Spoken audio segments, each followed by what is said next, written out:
Hey YouTube, I promised you this video and I am about to make you the absolute best cinnamon rolls you've ever had in your life. So let's get started.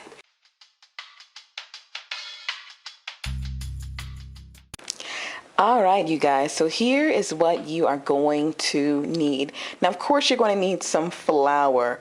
Now I generally use my gold medal better for bread flour, just makes for a better dough. You're going to need 2 eggs. You're also going to need some butter, and all of the ingredients will be in the description box. You're going to need some vanilla, some salt. I just use sea salt, that's what I have in the kitchen. You're going to need some cinnamon. You're also going to need some Philadelphia cream cheese, a lemon that's trying to roll away from me, and I'll tell you why you'll need that lemon later. You're going to need some plain old white sugar, some milk, and I just use 2%. And I got some of that good great value powdered sugar, as well as some of that good great value brown sugar, and obviously you're going to need some yeast for your bread. So let's get started with this dough. Now you want to warm up your milk a little bit, okay? Now generally you want to get your milk to about 110 degrees. This recipe calls for about 1 cup of sugar. Now I normally take about a tablespoon of that sugar out of the 1 cup so that I can go ahead and activate my yeast. Your yeast will not rise unless you have some type of feeding agent in it. So go ahead and put your yeast and your sugar together and take that warm milk. Well, obviously, yes, stir it around, Trish. Get it together. Stir it around. And then take some of that warm milk and go ahead and mix it into that yeast and sugar mixture. So I'll go ahead and give that a good stir and then set it aside. Now you want to have some melted butter. Make sure that you do not drop in this boiling hot melting butter into that yeast mixture, because it will certainly kill your yeast and your bread will not rise. So once that's dissolved, and as you can see that yeast has clearly dissolved there, you want to go ahead and mix in the remaining of your sugar and give that a bit of a stir. Then you want to go ahead and crack your eggs. And I always crack my eggs in a separate ramekin so that, in case the eggs are not fresh or I get a shell, it's easier to take out. So go ahead and take your eggs, and those eggs are lovely. And I go ahead and drop that into that yeasty, sugar, milky mixture and give that a bit of a stir. Now, what you want to do next is go ahead and take some vanilla, and this is going right into the dough to give it a nice fresh taste. Take a little bit of salt, and you also want to go ahead and give that a good stir. Now take your butter, which has cooled a bit now, and go ahead and start drizzling that into your yeasty, eggy, sugary, salty mixture. Now it's time for the flour. Now I like to add my flour about 1 cup at a time. Normally I use about 4 to 4.5 cups of flour, just depending on really life in general. Baking is such a science. Sometimes I need 4, sometimes I get up to 4 3/4. So I add it in 1 cup increments and just slowly stir in each cup as I go. And I do this until the dough becomes too difficult to really stir. And that's normally after the 3rd cup that I've gone ahead and mixed in. So cup number 4, I think this is, I'm going ahead and putting in, and I'm going to give that again a bit of a stir. And as you can see, it's a little bit too tough for me to try to work with, so I'm going to go ahead and just plop it onto a nice, clean, workable surface there. So this is where you want to go ahead and pull up your sleeves and get your muscles ready, because you're going to want to knead this dough for at least 5 minutes. That's what's going to activate that yeast and get it all nice and tender. Now, I'm no baking scientist, but I do know from watching my mommy and my Grammy that you have got to put your elbow into this dough and knead it for at least 5 minutes. If it gets a little sticky, go ahead and plop on a little bit of flour. And just do your thuck thizzle. You really can't mess up once you start working it. You don't want to overwork your dough. Obviously it'll come out tough, and that's not good. But just go ahead and work your dough. Look at the clock for at least 5 minutes, and just roll. And I use the palm of my hands and all the force that Jesus gave me, and I roll out the dough.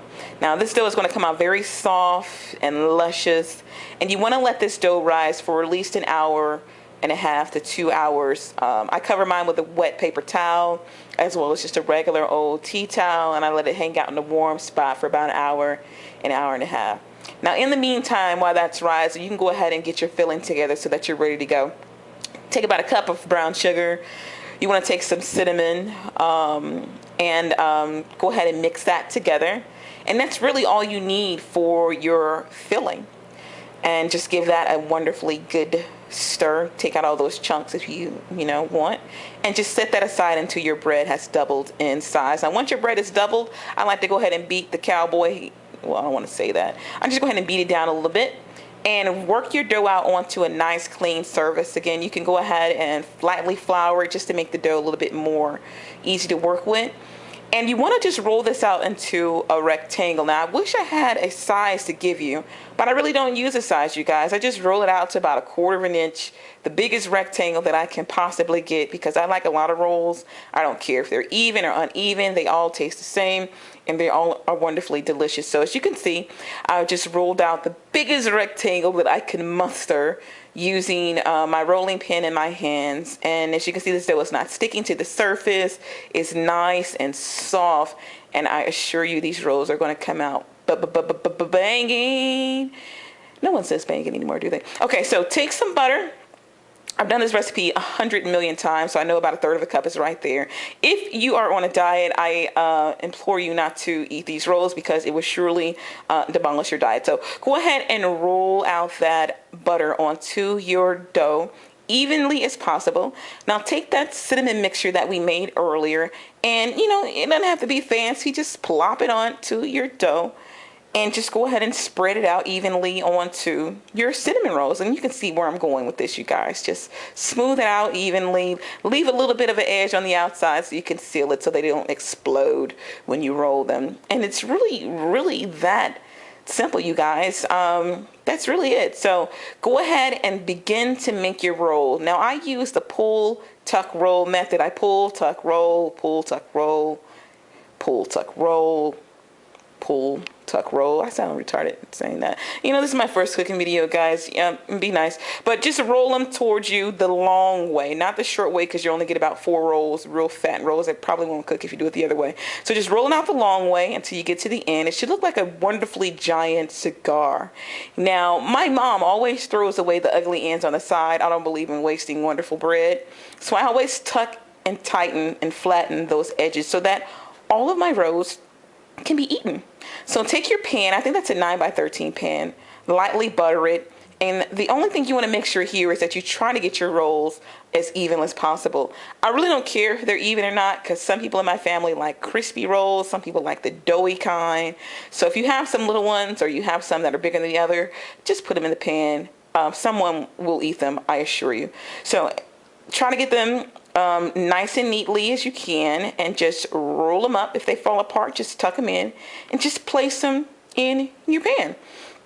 And that's what they look like. Not the prettiest in the world, but I assure you they taste wonderful, wonderful. And that's it. So cover them, and you have to let them rise again for about another 45 minutes to an hour. And here I am peeking on them because they're going to bake at about 400 degrees.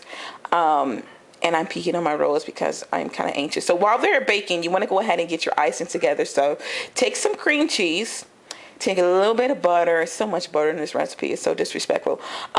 Take some vanilla extracts and go ahead and mix that up a bit. Now, take that lemon, guys. Some people use skim milk. I've seen people use cream. My mom always told me anytime you use some cream cheese icing, you want to put a little bit of lemon. And I'm telling you, that little bit of lemon just brings an extra brightness and freshness to these rolls. You will not believe.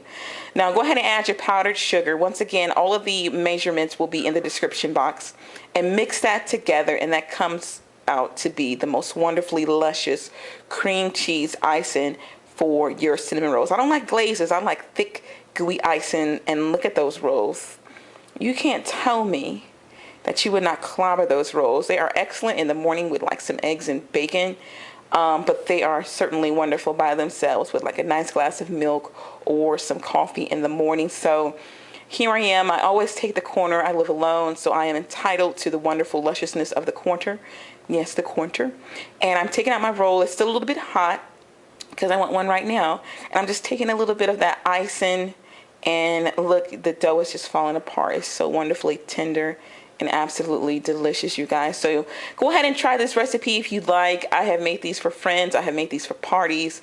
Everyone loves these rolls. So thank you so much for watching, you guys. Please be nice. This is my first cooking video. Shout out to Food Wishes, Divas Can Cook, Keith Loran. These are all the channels that I am in love with. I watch every single time they post videos. So I am by no means a chef, but I do enjoy a wonderful cinnamon roll. You guys take care, and thanks so much for tuning in. Bless up.